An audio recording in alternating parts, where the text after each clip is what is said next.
Od nekih misli ne možeš pobjeći. Pratite kao sjenka, budete noću, zakačete se za moždane vijuge poput krpelja, ne ostavljaju te nikad. Ne biraju dan, trenutak, situaciju, raspoloženje. Upravo tako me prati Bosna. Sad sam daleko od nje, ali s njom u sebi shvatila kolika je njena moć i kako me je zarobila. Učinila samo svojom.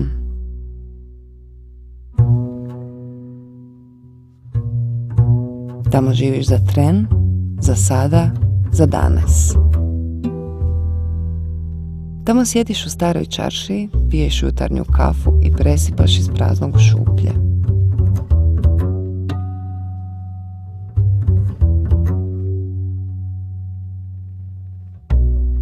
Tu u staroj čaršiji po prvi put saznaješ za obaveznu lektiru svog grada. Tamo istovremeno slušaš sevdalinke i bluz. Tamo sretneš ljude koji plaču uz pjesme. Iz duše pjevaš je, osjetiš, tačno osjetiš nešto ko da hoćeš, ko kad imaš želju da se gladan si pa da se najdeš isto tako i da zapjevaš. Ljude to fascinira, ali možda ih najviše fascinira baš to pjevanje iz duše, to življenje sevda. To je jedna ljubav i tuga u ljubavi, prije svega. Čak se od sevdaha može umrijeti.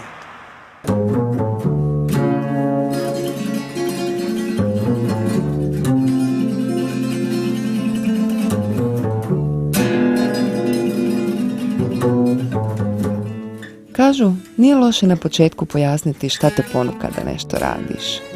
Šta te to povuče da čeprkaš po sebi, šta te to tjera da ideju guraš naprijed. Otkrivaš njene tajne, boriš se s njom kao i ona s tobom. Šta te vodi do kraja tog puta, jer priznajemo, malo je stvari koje doguramo do kraja. Ponekad čak one doguraju nas.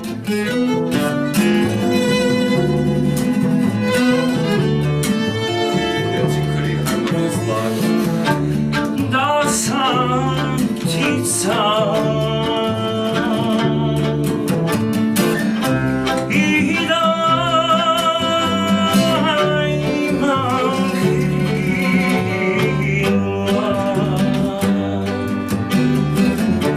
ja bih cijelu Bosnu preletila.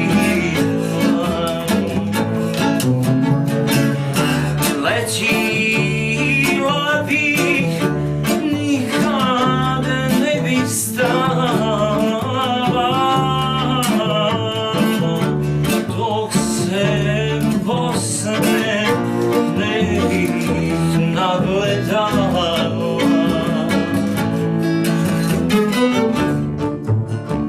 Svirat u smislu da taradidadom, tarararam.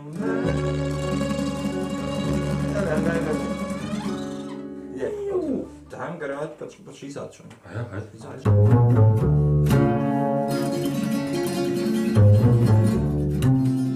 A šta je mene pokrenulo? Šta me odvuklo nazad u Bosnu? Farah i njene priče, koje kao da su govorile umjesto mene. Damir i njegova muzika koja me je vraćala na neka davno izgubljena mjesta. Ova pjesma je jedna od najljepših njegovih snimaka. Evo, ja i Farah smo uslušali do iznemoglosti.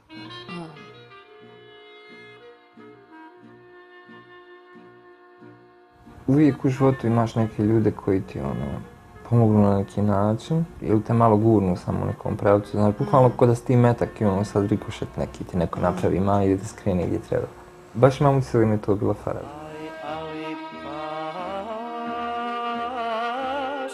Znaš, tačno nekako da je neko odozgo postavio u moj život u momentu kad je meni trebalo neko ko na isti način koji ja doživljava sevda i muziku uopšte. Znaš, dogovarala sam se ja s njom 100 godina. To je krenulo od 92. 93. Ko mi ćemo raditi film. Stara ti, ja ćemo napraviti film. Zapravo bi se onda učinio ovo najbolji način da napravimo film.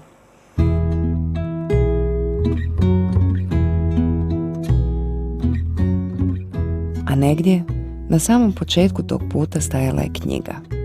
Knjiga koju su Damir i Farah zajedno sastavili.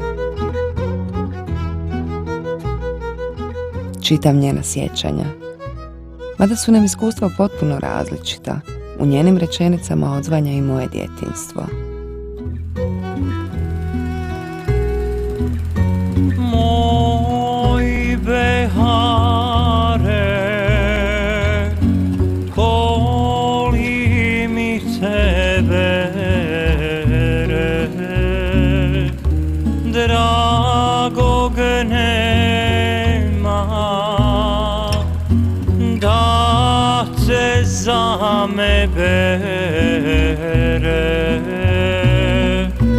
Tuga me mori,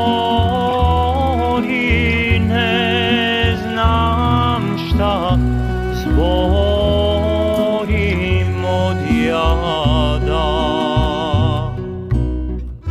U debelim hladnim zidovima stare austrougarske zgrade žive moja sjećanja na mene.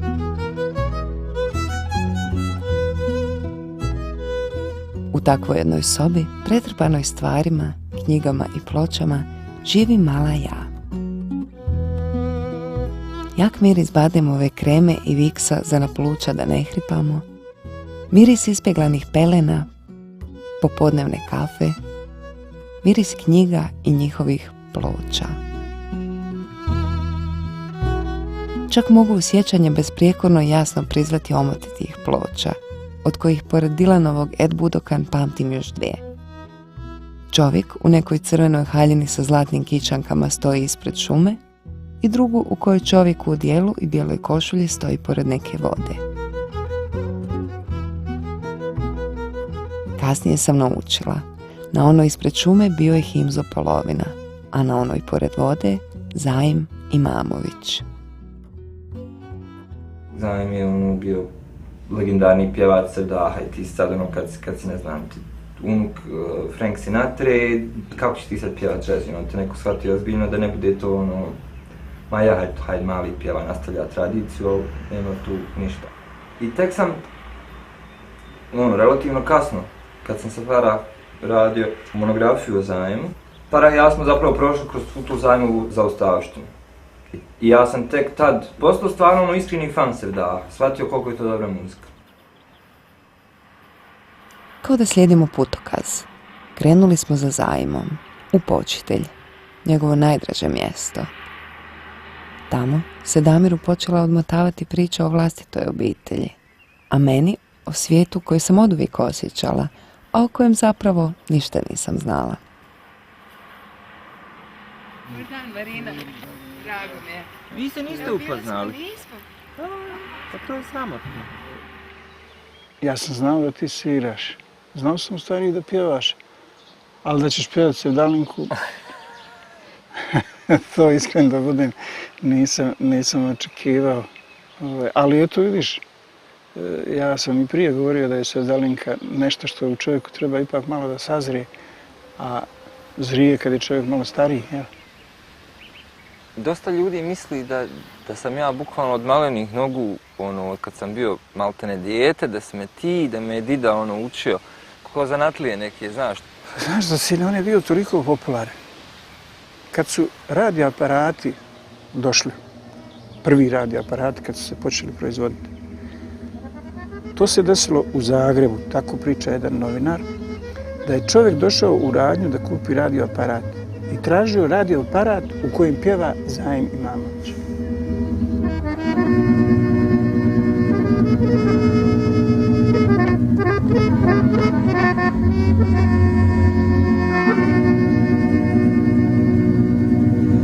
Što li mi se, što li mi se radno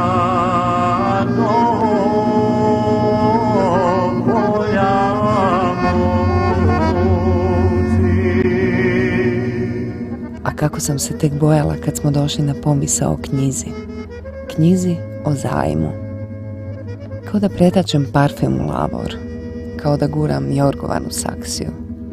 Kao da mekotu milovanja njegovog glasa mijenjam za tvrdi udarac pisaće mašine. A opet, sve bude u knjigama zapisano. Pa tako mora i može priča o Zajmu Imamoviću. To se na me, to se na me, moja draga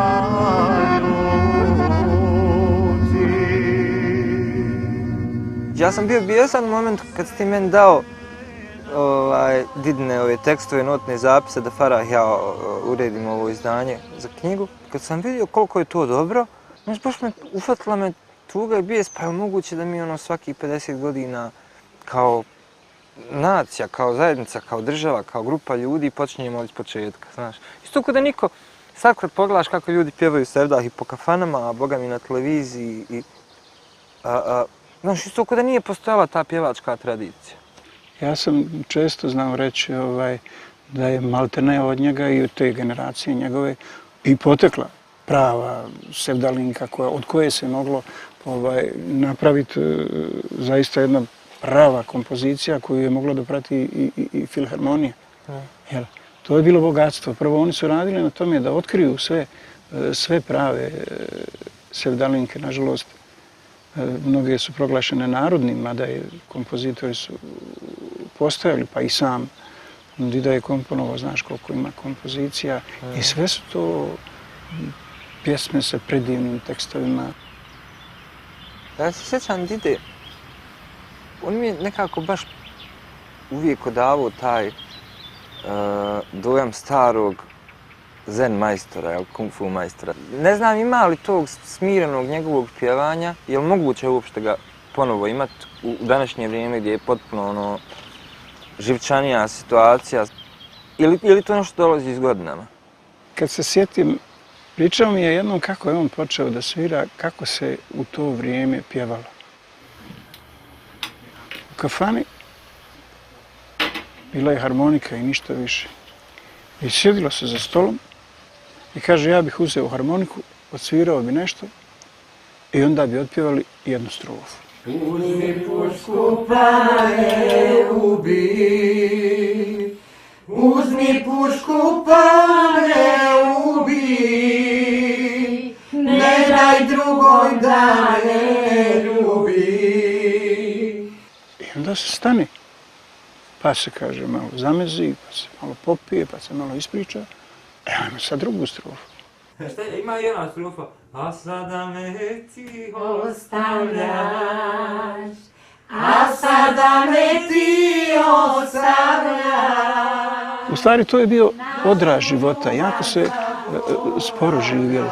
Nigdje se nije žurilo, razumiješ, jednostavno na sve se stizalo. Našu ljubav zaboravljaš. I vi stanete, stanem i ja, stanem i ja. Ako se vas sjeti još koje strofe, možemo i to ovako. Prije ti je bilo drugačije, znaš, što se tiče, nego mi danas imamo, sad je prilika nekako, sad ćemo nešto gledati. Prije to Nije se gledalo. Nije vam trebala prilika. Nije prilika, kreneš na vodu Prije su bila i sjela. pjevaš. Sjela se skupljala. Ako se žanje pšenica, sjelo je. Ako se beru kukuruze, sjelo je. Ako se bilo šta vani radi, saberu se iz sela na one cure i momci. gdje ona? I tu se sjela pravi. I tako se to i sjelo, i pjevalo, i igralo, i kolalo se. Sve se to provodilo. Nije smio momak curu dopat ovako, kakvi, ni slučajno. Kaže, odmah da izvinete od rpoje, povuko je. Mora, ako te dopati za ruku, kaže, osjeci ruku. Jes, tako je, majka je nas učila. I da, znaš kako sam pjaškovala. Odemo na sjelo i momak svidi se o njemu, kolamo mi, a on je iza kola tamo. I svidimo se, on dođe na penđer. I ja se dignala, zatvoren je prozor, ali polako moraš pričati da ne čuju roditelji u drugoj sobi. A ti ne čuješ ništa što ono tu priča. Sam čuješ ako Samo kivaj zapjeva. glavu. Ašikovanje je bilo u stvari zavođenje. Znači, sevdalinka ti je bila nezamjenjivi kulturni oblik, kulturna forma, umjetnička forma u tom aktu koji se zvao ašikovanje. Znači, jedini način... Jeste li za jedan akt ašikovanja? Jedini način da se neke stvari kažu, ali onako dovoljno uvijeno da bi još uvijek bile pristojne, znači nije se smjelo tada govoriti direktno o mnogim stvarima vezanim uz ljubav, su bile sevdalinke, zato što se poetika sevdalinki bazira na metaforama, alegorijama, na mnogim stilskim figurama koje su upravo bile u tu svrhu tu i stavljene. Ašikovanje, vezak, penđer, jelek. Sve su to riječi koje se pojavljuju u tekstovima sevdalinki, a koje potiču iz nekog vremena davno prije nas. Iako odrasla u Sarajevu, ja nisam bila odgajana u duhu bosanske tradicije. I tam je ikonografija u mladosti bila smiješna. Trebalo je proći mnogo godina i udaljiti se mnogo kilometara da sama počnem otkrivati tu tradiciju i tu pjesmu koju osjećam kao svoju. Sevdalinka egzistira 400 godina. Znači, u tih 400 godina mijenjale su se vlasti, mijenjalo se društveno-političko uređenje, mijenjale su se kulturne okolnosti, mijenjalo se tehnološki napredak je išao, jel?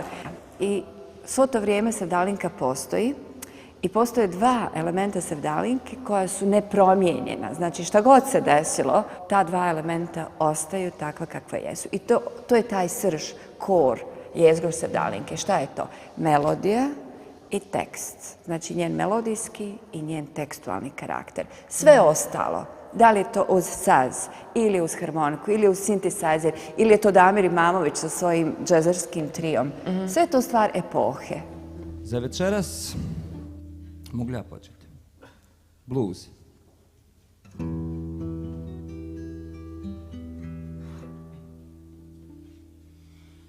Summertime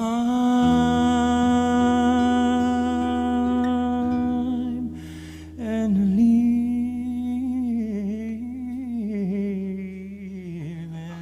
is easy.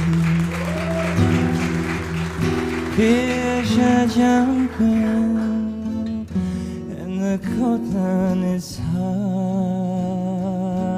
Your daddy is rich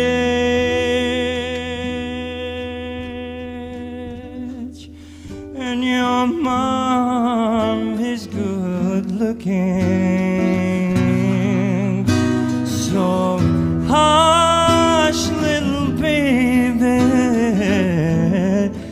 don't you cry.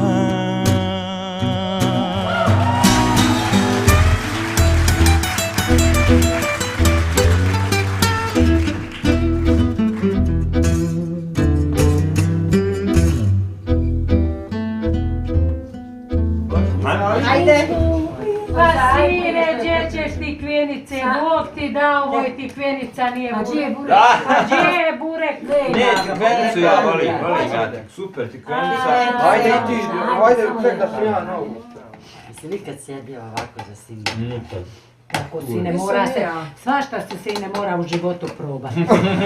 Svašta što je fina, prije se jelo, ovako izvadi se ovo kolo i stavi se ovdje časa sa kiselim mlijekom i onda svi srču iz jedne čase. Niko nije ni bolestan, ni nije. Ja i svoje čake dva puta ne mogu. U Njemačkoj sad kad se bilo... Zamčite kako ne sliši. Ne, to ja nije tako pretjeriva. Nije fino, samo ti sine tako nastavi, ne boj se ti, fino. Ti znaš ko se s kime ljubio i sad je ti iz njegove čaje, nemoj ti slušati. Još da su muda djeca u A sida se prenosi, Stariji posrču, a djeca ne mogu. sida preko poljupca ide. Šta ide? Sida preko poljupca. Nije prije bilo, svi ne pričamo o svome.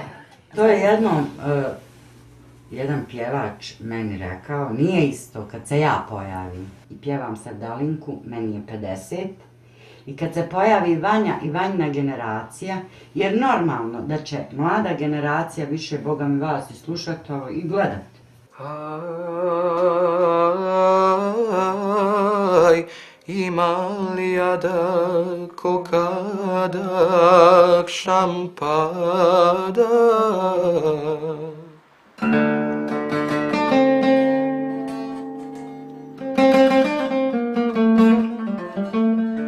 Ja imam utisak da je to tebi neka vrsta tvoje vlastite reinterpretacije Bosne i te neke imaginarne zavičaja mjesta odakle si je. Pa zapravo je. Pa pazi, meni je trebalo koliko? 15 godina da mi se to slegne i nije mi se još slegnulo. Ali nekako razmišljam uz ovaj proces kao stvaranja filma da bi mogle neke stvari sjest na svoje mjesto. Bolje i to negdje splaćala psihologu da ide.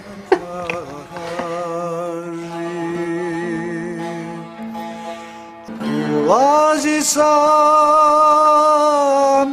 na sinjem moru, puhni vjetre, podaje laži krila.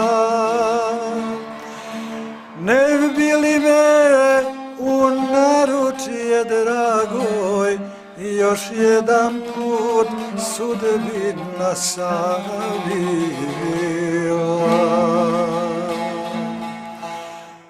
Kako odmičemo dalje, sve nas više zaokuplja neka tajna koja se i zna i ne zna. Tu je, a i nije. Jer otkud ime i prezime iza pjesama koje vučemo u onoj torbi na kojoj piše sevdalinke? Kao da pripadaju zajedničkom nasljeđu, a ipak iza svake od njih stoji autor. Vi ste meni primjer da se može danas pisati sevdah. To je nešto što bi ja jednom volio raditi. Čitajući i kroz školu, zanimajući se za pjesnike i tako dalje, došao sam do perzijskih pjesnika Omera Hayama, Hafiza, Širazija. Čitao sam njihove pjesme i u početku sam mislio, ne znajući za autore, da je to naša bosanska pjesma. Pogotovo kad sam našao neke stihove koji uopšte nije teško dati kajde, makar neki poznati naših sevdalinki i da se divno može pjevati. Ja kad sam čuo kako ti govoriš i ova rahmetli Farah o toj pjesmi, ja sam zinuo, zar je to takva pjesma. I dosta ljudi će reći kao hajde, ali nije to kao sevdalinka, jer se kaže zna autor. Kao da ovi koji su ne zna autor nije niko komponovao, kao da su nastale same od sebe nalivati, jel? Ja mislim da je greška u nama, slušalcima, što mi ne znamo ko su autori sevdalinki. A ti su autori postojali. Jer ne može biti bez autora. Ne može živ čovjek biti da nije imao oca i mater. Čekaš me, ja bih htio kupiti sebi saz i htio bi učiti saz svirat. Pa, volio bi eto za početak da mi pokažete to čega se sastoji saz i kako se on koristi u sevdahu. Saz, drveni instrument, raširen po čitavom svijetu, kolijevka mu je Perzija, tako je naučno priznata. Mada kažu da su ga nalazili i u piramidama faraonskim. Od njega, kažu, evoluirala je sva muzika žičana. Super zvuk. Ne mogu stvarno da vjerujem da ovakva ljepota izlazi iz komada drveta. Kako to radi? Kako dođete od ovoga do saza? Prvo odredimo kolika će biti širina ovoga saza. I ovdje je odredimo. Ovako, odmjerimo na primjer 30 cm. Zacrtamo je olovkom i tamo gdje obrađujem vani, motorkom to osjećam. Stavimo šablon po kome ćemo raditi oblik saza. Stavimo šablon i zacrtamo ga. Kad ga zacrtamo, onda uzmemo motorkom i siječemo na grubo to, te sve strane. Dođemo do grubog ovako prilike oblike, grubog. Onda radimo kako zamislite u glavi, tako izgleda oblik.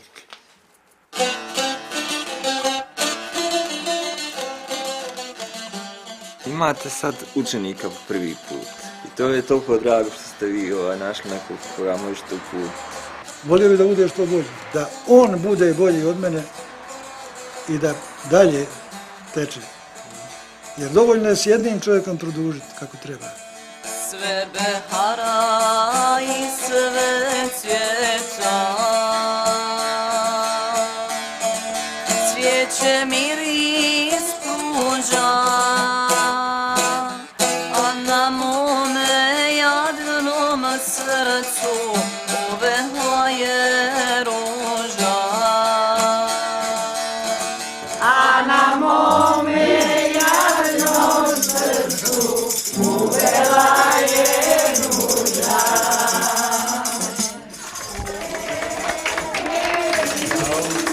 Pjevaj.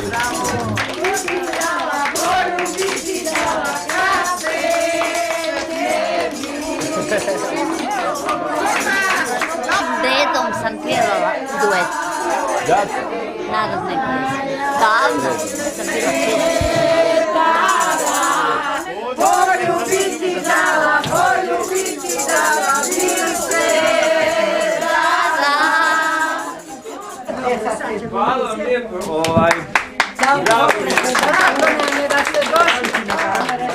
Eto, ja sam danas došao da vas pozdravim, da malo sjednemo, možda malo i zapjevamo poslije. Je ti, dajmo. Šta još pjevate?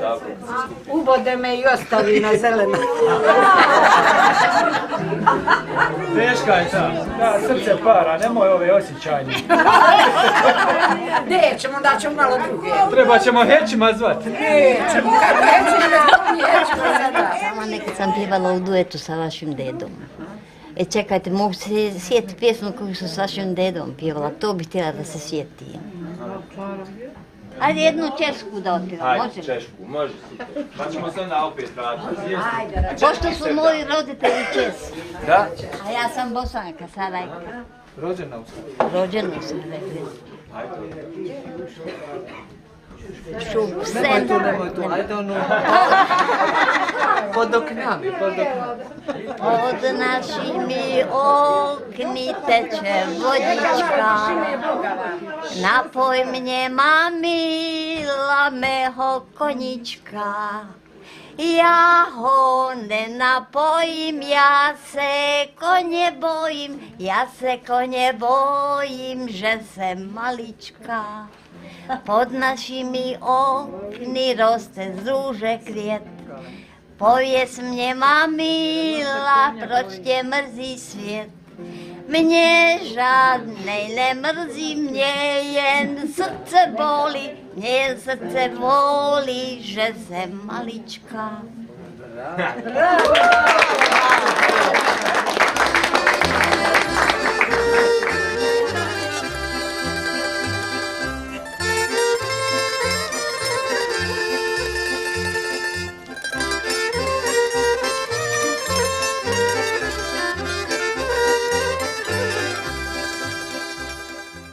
I sad šta se dešava sa Sevdalinkom? Nakon što je Austro-Ugarska monarhija došla na vlast u Bosni i Hercegovini, oni su sa sobom donijeli svoju kulturu. Donijeli su harmoniku. Međutim, harmonika ima drugačiji karakter od saza. Saz je tih, nježan zvuk. Harmonika je prodoran zvuk. I samim time, kad se Sevdalinka počela uz harmoniku izvoditi, mogla je izaći iz intimnog kruga. U kafanu. Mogla je izaći u kafanu. Sve behara i sve cvjeta, cvijeće miris pruža, a na mome jadnom srcu uvela je ruža. Pa znaš, manje više, svi smo mi, neko je potekao u kafani, a neko je u kafanu otišao odavde, jel? Prije 35 godina ova je zgrada napravljena. I mi smo prešli iz Danijela Ozme, u stvari iz Doma izvođača, Narodni orkestar je prešao ovdje u ovu zgradu. I tu su radili svi orkestri, simfonijski, i tamburaški, i narodni, i plesni. A ovo slovo, vidiš, a? Da, evo, ja. Je li možeš da vjeruješ da je ovo ovako bilo i prije 35 godina? Jeste.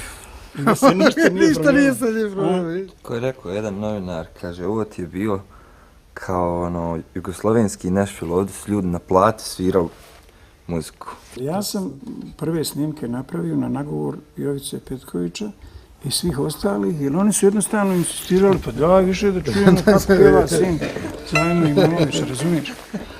I moja prva pjesma ti je bila Što li mi se Radbolja muti. I ja sam bio vrlo iznenađen kako je to dobro i danas ja to rado čujem.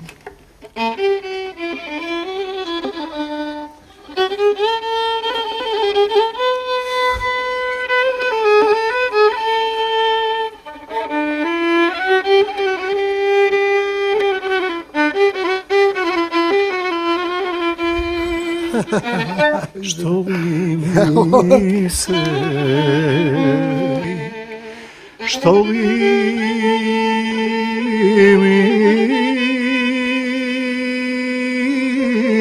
mi se, rado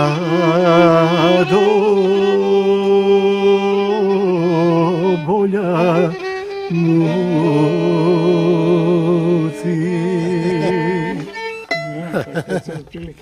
To je otprilike tako. Znaš da su se neki veliki majstori čudili slušajući Slobu?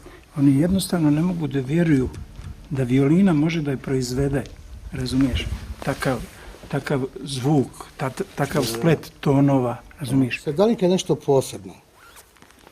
Da bi odsvirao sevdalinku, treba da prvo da znaš da voliš. Sve što znaš u životu da sviraš, kroz sevdalinku to govoriš i kažeš, kroz sevdalinku. Ne, ovo je stvarno, bar tako ja osjećam.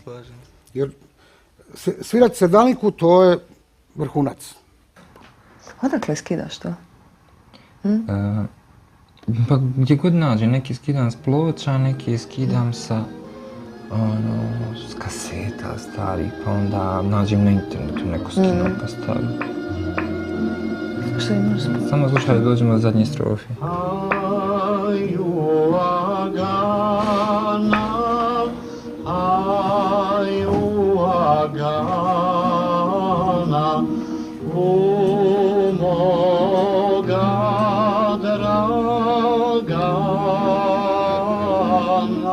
Gospodin, znaš, možeš staviti metlice.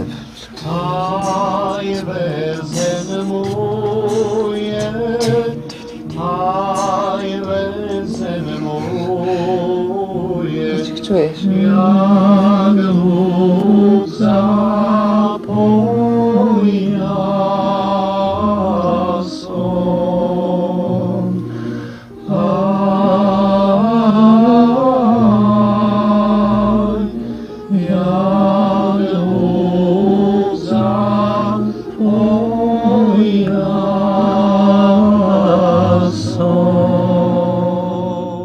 Ti imaš snimke iz 50. i 60. Zajma, Nade, vam tamo koji su vječni.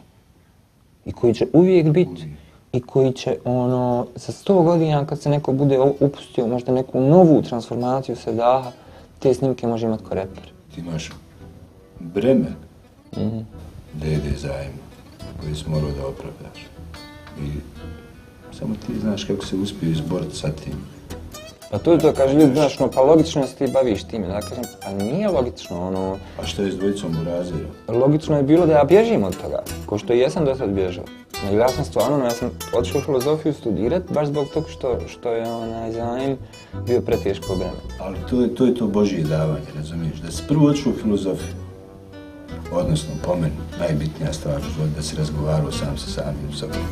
Teško meni jadno,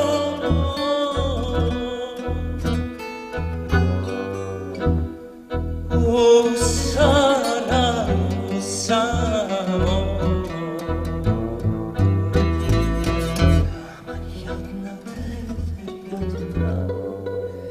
Aman jadna tete, jadna,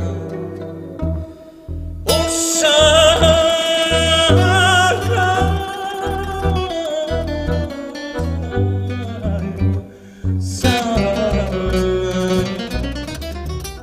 To je moje neko načelo, ako nešto radiš ljubavlju, da to ostaje utkano u to djelo koje se radi. I kad neko treći stane pred njega, ta ljubav jednostavno kupa. A to je ta emocija utkana u to što čovjek radi. I koja je proizvod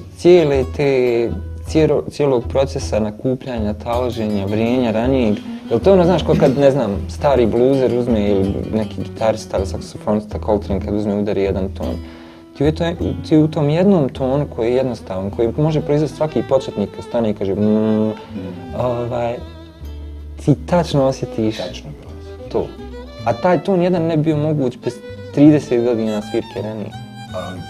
Ja sam uvijek volio pisce koji ono što želi da kažu u 3 rečenice, nego oni koji im treba. Ali to je i sevda, znaš, meni je najbolji recimo tekst. Teško meni jedno u Sarajevu sama legnem, sama ustajem. Cijele noći presjedit ću dragog čekajući. Ako to nije čežnja, od koje jer ja sam se sad ne ježio, od koje te trnci prolazi i ja sam upravo i mi smo se igrali s tim, mi smo radili to ko blues šemu, znaš, sjedi stari crnac ili crnkinja, brada, sjeda i pjeva, teško meni, jadno u Sarajevu samoj. To je blues zapravo, točno.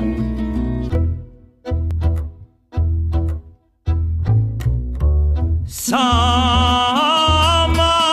legne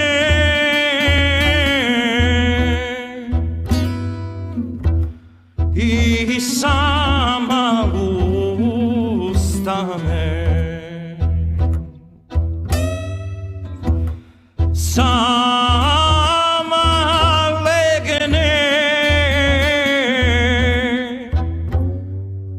i sama ustane. Aman jadna detli jadna, aman jadna deder jadna, usanajvu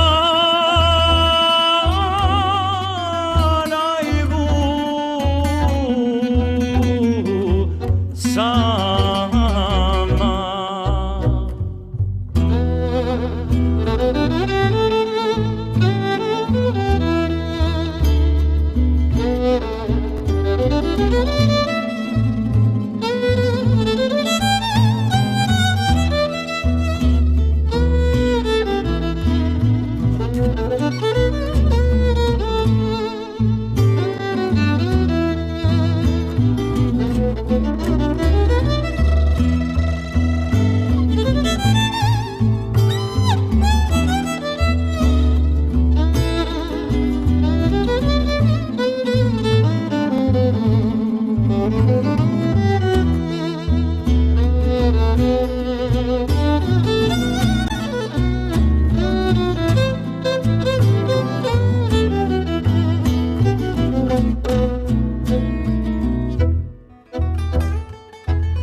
I ti i ja imamo jednu istu fascinaciju, a to je Hamić.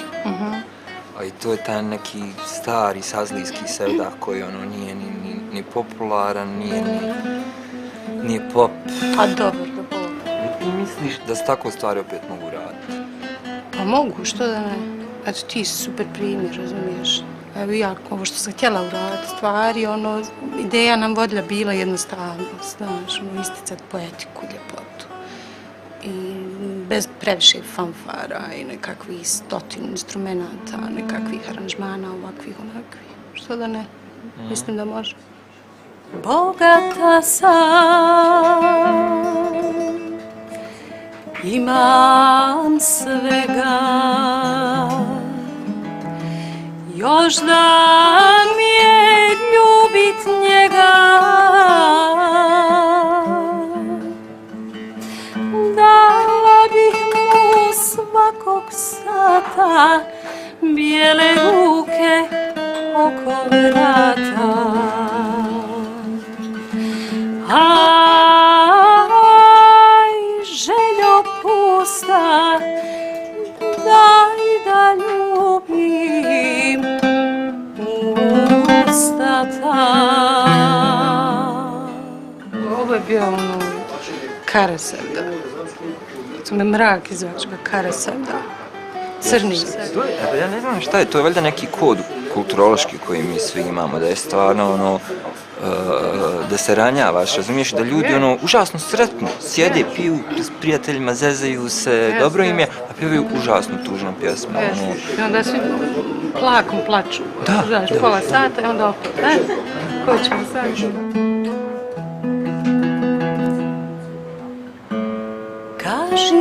mu, ja vas molim. Recite mu da ga volim i da ću ga ljubit slađe, ma otko je cure mlađe. Aj, željo pusta, daj da ljubim usta ta. Šta je Sevdah? U firmi koja je bila gigant, koja se sad raspada se, nije bitno. Ne primaju plaću pa jedno više od pola godine. Dođem pred novu godinu i dočeka me Sevdalinka koja se ori tvorničkom halom praznom jer nema posla, nema ničega, mašine se rasprodaju i tako je prazno i žalosno, hladno jer nema novaca za grijanje. A oni su u maloj prostorici, grijalica, kalorifer onaj, ja mislim, iz 60-ih, na stolu papir, a na papiru sir, kajmak, krastavci, ćevapi, pita, rakija, Coca-Cola, sok i Sevdalinka. I pjevaju i ubijaju se. Ja ih pitam, i kad se vraćate u firmu? Ponovo. Uz osmijeh na licu. Nemamo pojma, nema posla. Ali uglavnom bitno da proslave. Da malo smo tu pa se družimo. Da proslavimo. Eto. I onda te tuga uhvati.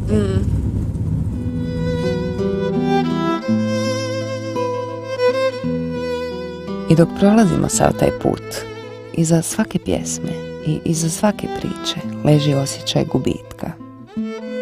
Farah je bila naš zajednički gubitak i zato valjda iza svake pjesme i u svakoj pjesmi čujemo njen glas. Znaš ti one snimke Farah pjeva u Dertu? Ne, pokušavam da nađem jednu stvar koja je napjevala.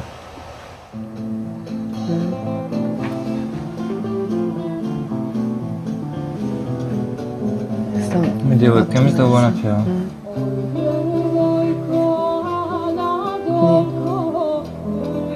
Nije fakt. A misliš da se ono može reći ko da su oni začetnici te nekoj priče, novog Sevdaha? Jesu sigurno, znaš, oni su, ja koliko sam pratio, oni su prvi počeli poslije još ratu, da sviraju Sevdah i vani i među mladom ekipom i sve to, ali da su to među mladom radom počeli raditi, velika je stvar. Jesu oni?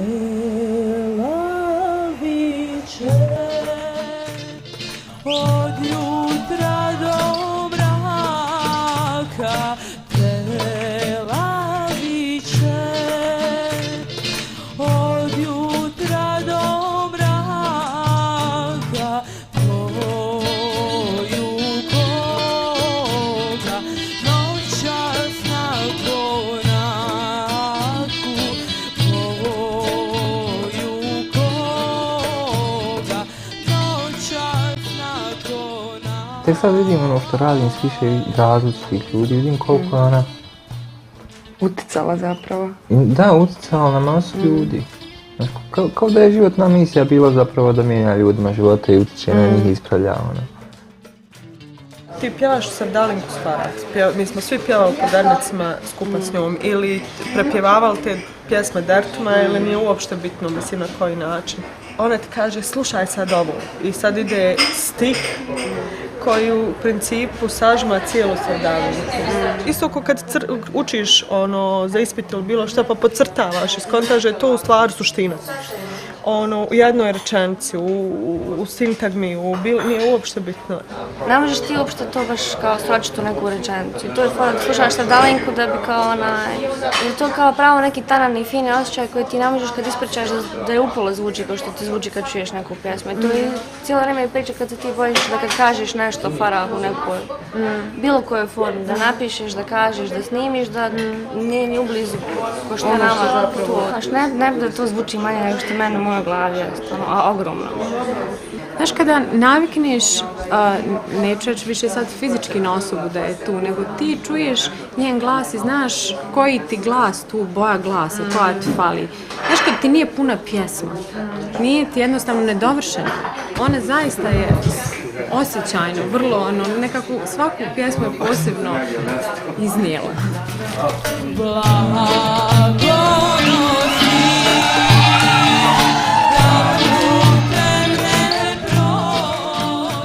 A šta je ona meni? Ona je meni jednostavno farah. Valjda je to onih milion detalja našeg 4-godišnjeg izbjeglištva i još milion minuta naših sarajevskih druženja. To je valjda i onaj dan obezglavljene 93. kada smo počeli pjevati iz sve grla, udaljeni od Sarajeva ko druge planete. To je valjda i svaki onaj trenutak kad je prepoznam u sebi i u drugim ljudima. Da ne spavam sama.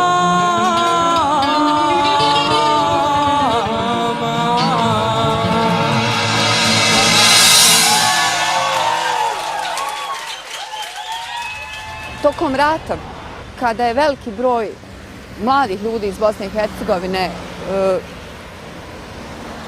put pod noge pa je izašlo u zapadnu Evropu, dešavalo se često da oni Sevdalinku spoznaju kao jednu urbanu formu. To se kod mene desilo. Ja ti si radila istraživanja o tome, je li tako? Radila sam istraživanja, jeste. Ja do rata, recimo, uopće nisam imala nikakve veze sa Sevdalinkom. Dakle, Sevdalinka nije dio moje porodične tradicije. Međutim, u ratu, kada sam bila prinuđena da na sve moguće načine dokazujem da mi u Bosni i Hercegovini vodimo pravednu borbu, da mi u Bosni i Hercegovini ne vodimo građanski rat, da se u Bosni i Hercegovini bori ruralno protiv urbanog. U jednom trenutku sam pronašla Sevdalinku kao formu koja na idealan način može potvrditi sve to zašto sam se ja i mnogi drugi borila. Sevdalinka kao jedna paradigma jedne fine urbane Bosne kojoj prijeti uništenje kroz rat. Meni se čini da je Sevdalinka preživjela upravo zahvaljujući ljudima u dijaspori koji su vodili svoje intimne bitke, svoja intimna dokazivanja daleko u tuđini. I u nekom trenutku i Sevdalinka se postavi kao argument. Evo, ovo smo mi, ovo je ta naša fina Bosna koju oni hoće da unište. Je, jer i Sevdah je sam po sebi, bar ta njegova melanholična strana, ima nešto s tim čitavim konceptom gubitka, žala za onim što je nepreboljeno i nije nikad u sebi unutra duboko razriješeno. Tad sam upoznala Farah. Ona mi je u stvari usadila ljubav prema Sevdalinci. Ona mi je otvorila vrata Sevdalinke.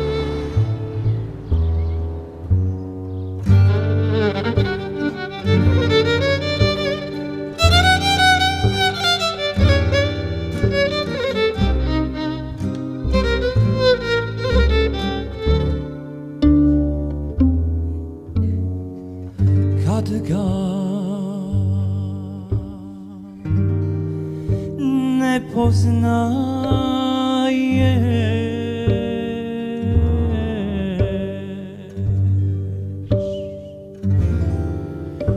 što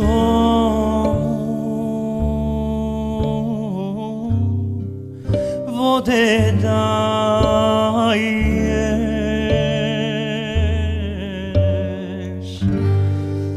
rado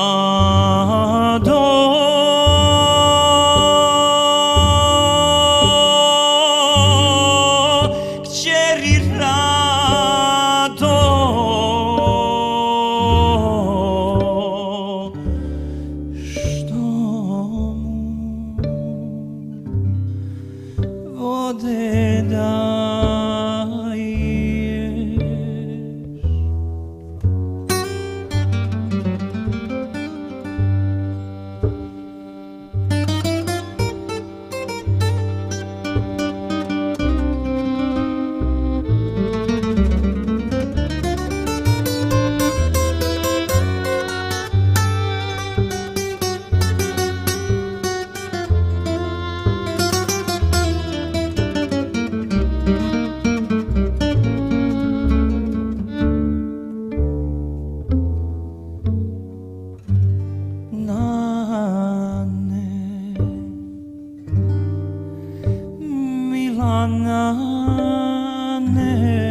Ja sam kad sam tek počeo svirati, imao to neko svoje malo jezgro, intimno, Farah i Dado i ta neka ekipa koja je bila tu oko mene. Jedna je u jednom momentu kako je Farah umrla, znaš, svi su...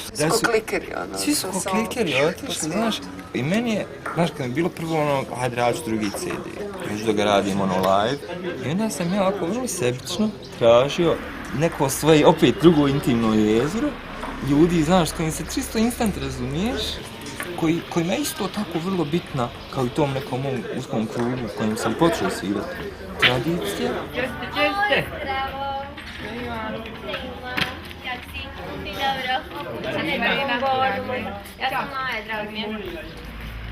Zadnja stanica našeg puta bio je Mostar, grad koji od rata živi podijeljen na dvije strane. A tamo, na samoj granici tih nepomirenih svjetova, jedna nova generacija pokušava pronaći izgubljenu dušu grada u omladinskom kulturnom centru Abrašević. Znaš, otkuda je kulturna oaza usred ničega. Pa u stvari jeste usred ničega, znaš. Na granici totalno fronta. U stvari smo skontali da to može biti most na suho. Da. Most između dva dijela grada koja su nastala. Baš su se napravila dva potpuno odvojena organizma. Jeste to most. Prije je bio centar kao nekakve amaterizma, kulture, tvoje djeci. Kakve to veze ima s Sedahom? Kakve nema, znaš, s ovim Sedahom kako ga ja sviram. Kako ga razumiješ, I kako ga ja razumijem, nekim Sedahom u ovom vremenu, to može biti samo na mjestu koje se uspjelo iz nekog prošlog vremena, kad se isto taj Sedah svirao, između ostalog i ovdje, transformisati na ovo vrijeme. I to je najveća ljepota.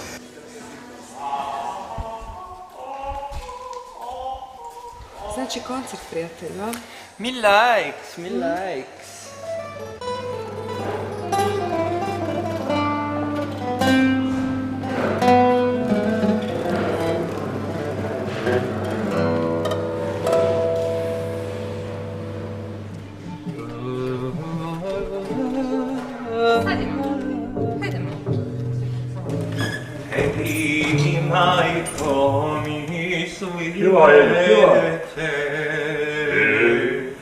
Preko polja i planina, iz daleka primi pozdrav od jedinog svoga sina.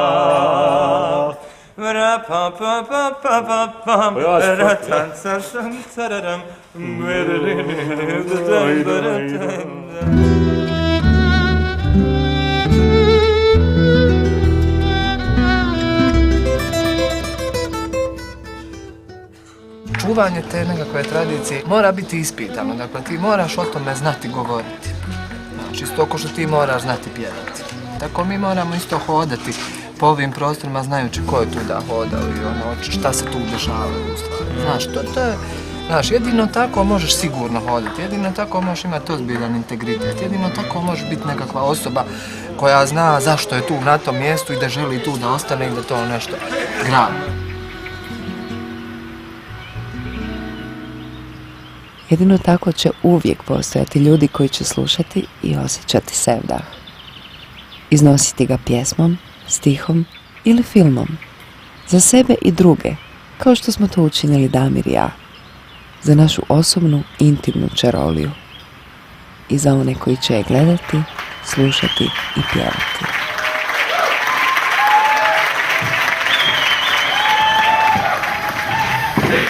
Sad malo ozbiljne priče. Pronađem ja nedavno u jednoj staroj zbirci Osmana Đikića, u stvari jednoj zbirci Sedalinki koju on prikupio i priredio, jedan predivan tekst i mrtav hlada napiše na njega muziku. I sad ću vam to odsvirati.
ne znade. Drugo ljeto svako ih saznade, saznade ih i otac i majka. Majka ne da se ljube dragi, pa rastavi milo i drago, pa rastavi i milo i drago.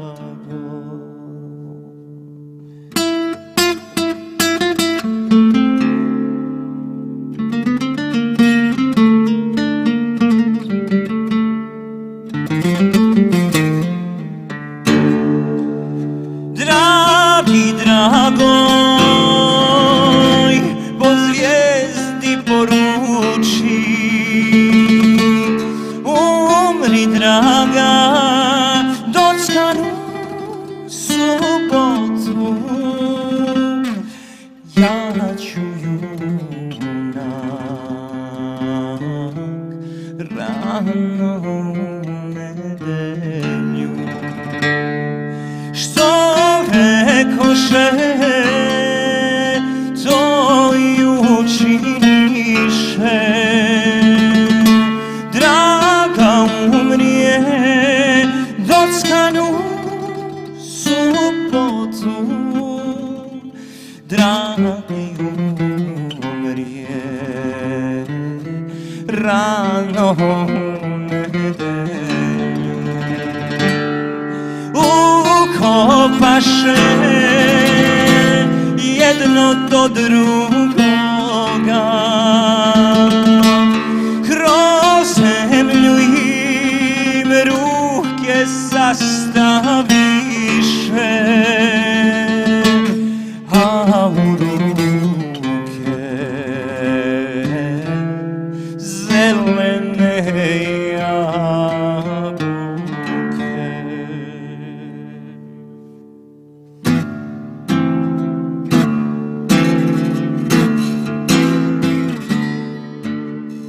Od nekih misli ne možeš pobjeći, jer prate te kao sjenka, budete noću, zakrećete se za moždane vijuge i ne ostavljaju te nikad.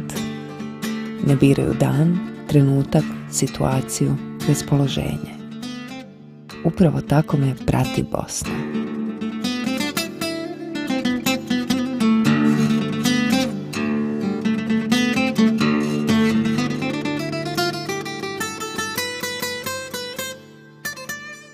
To nije samo zemlja, to nije samo dio kontinenta ili geografski pojam. To je ono nešto u glavi, u sjećanjima, u navikama, u jeziku, u načinu na koji živiš, u pjesmama koje pjevaš, u ljubavi koju drugima daješ.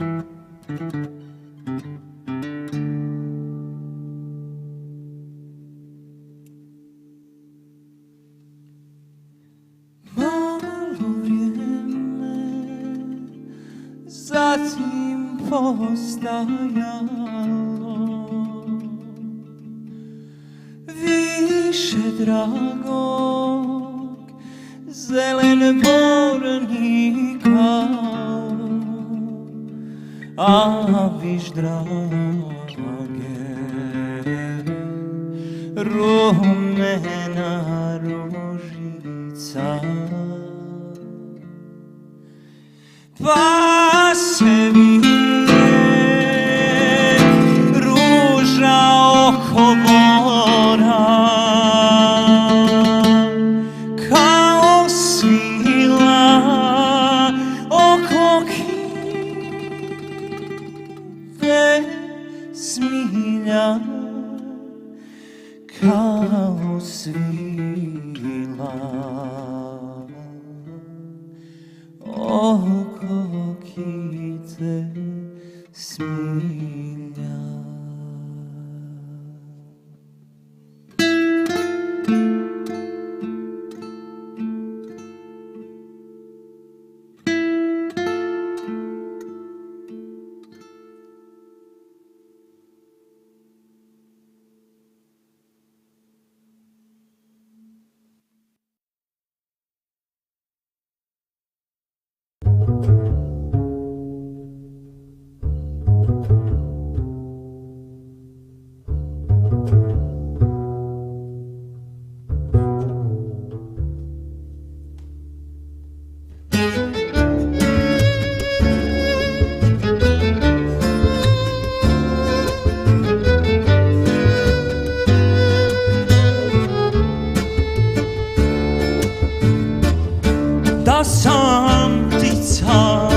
letila bih, nikad ne bih stala,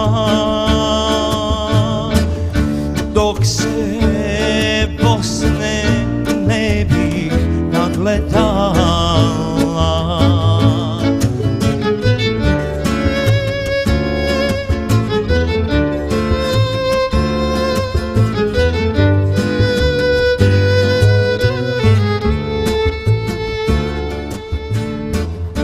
Uvijek si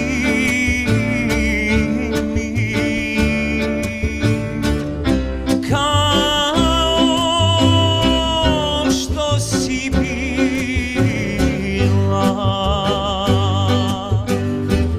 sva zelena, vesela i mila. Moja pjesma nek te uvijek krasi. Zdravo, Bosno.